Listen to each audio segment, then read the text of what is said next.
Hey guys, it's Rachel, and today we are making this adorable Finding Dory cake. I recently saw the Finding Dory movie, and it is so cute, you guys. And I remember seeing like Finding Nemo ages ago when I was a little kid. I guess that wasn't ages ago, but it feels like forever ago. I loved the movie then, and I still love Finding Dory now, so I wanted to make a cake inspired by it. So today we have got this giant cupcake with Hank here right at the top, and he's kind of like holding on to Nemo and Dory. And of course I had to add some little purple shells at the bottom, and no spoilers, so I won't tell you what that's about. But anyways, let's go ahead and make this cake now. So let's get started. First off, you can see I have my giant cupcake already baked off, and I'll have the pan and cake recipe for this in the description box below. So to start off, you'll want to take the bottom layer and then flip it upside down onto a separate plate. Then I'm going to take some tan buttercream and just slather this on the sides of our cake. Now I'm taking some graham cracker crumbs and I'm just going to smush these on the sides of the cake. This looks just like sand, which is really cool, and in my opinion, graham crackers are one of the most underrated snacks, so I like tying them into recipes just so I can eat the leftovers. Now that I've finished that, I'm just going to flip this back onto my cake stand. And then I'm going to take some more graham cracker crumbs and add these around the bottom of the cake just so it kind of looks like it's a part of the cake stand. At this point, I'm going to grab a little bit more buttercream and use this as kind of a glue to stick on the top of our cupcake. And just give that a little squish. I mean, it's not really going to go anywhere, but it's just kind of fun to do. Next, I'm going to take some blue buttercream frosting, and I'm just going to apply a crumb coat first. A crumb coat is just a really thin layer of frosting to lock in any crumbs. As you can see, we don't have a lot of crumbs today, but it's nice to do anyways, just as kind of like a base coat. I've just popped that off into the fridge for about 15 minutes or so, just so it has a chance to firm up. Then I'm going to apply a final layer of blue frosting. Don't worry about getting this perfectly smooth. I actually like to rough it up just a little bit with my spatula to kind of create this ocean wave design. Now it's time to make our Hank octopus, and we're going to start off with his tentacles. When I watched the movie, I remember hearing that he's actually a septopus, so if you want to make this completely true to the movie and also save yourself from making one extra leg, you can go ahead and make him a septopus, and that's actually what I did here. And sorry, I forgot I had this little Tweety Bird band-aid on, but the good news is that the doctor says everything's good, so there's that. Once you've portioned out all of the tentacles, go ahead and grab a large ball of fondant and then roll it kind of into a ball and then taper off the end just a little bit.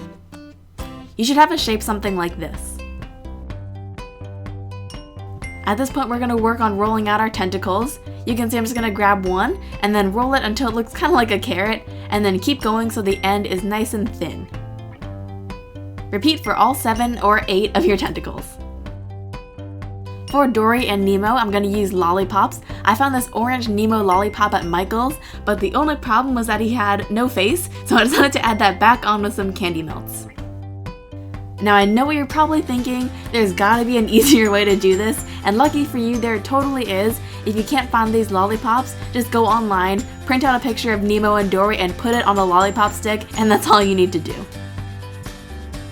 Thankfully, I was able to find a fully decorated Dory lollipop, so I went ahead and popped both of these into my cupcake. Then I'm going to start adding on the tentacles. You can see I've just kind of squished down the end of that tentacle there, that way we have a nice flat surface to add on Hank's head later.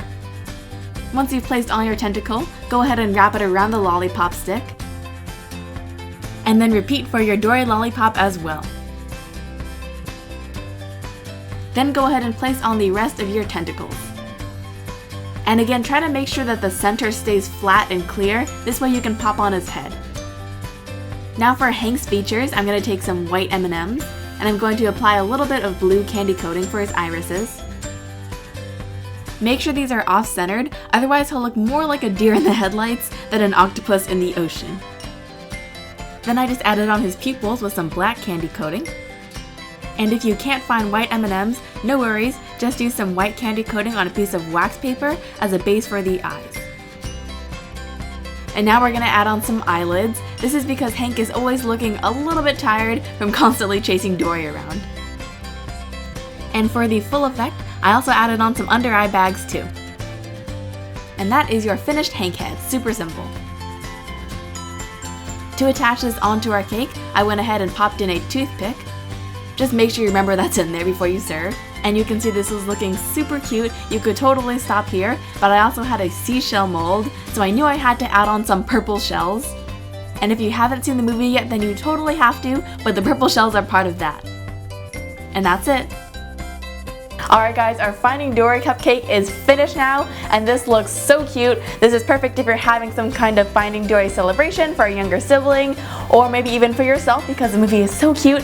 And yeah, hope you guys have enjoyed this video. And I also wanted to mention to you guys that I'm going to be in San Diego on July 22nd for the Cute Kawaii After Comic-Con party. I'll have the event page linked in the description box below, but it's going to be really cute. They're going to have like kawaii makeup there and a lot of kawaii performances, and I'm going to be doing a demo. So if you guys are in the area, make sure to come out. I would love to meet you guys. Unfortunately, the event is only 18+, but hopefully I'll get to still meet some of you guys. Anyways though, I hope you guys have enjoyed this video. If you haven't subscribed already, make sure to do so right up there. And follow me on Facebook at kawaiisweetworld, on Instagram at kawaiisweeteats, and then check out my blog at kawaiisweetworld.com. And yeah, I'll see you guys all next time.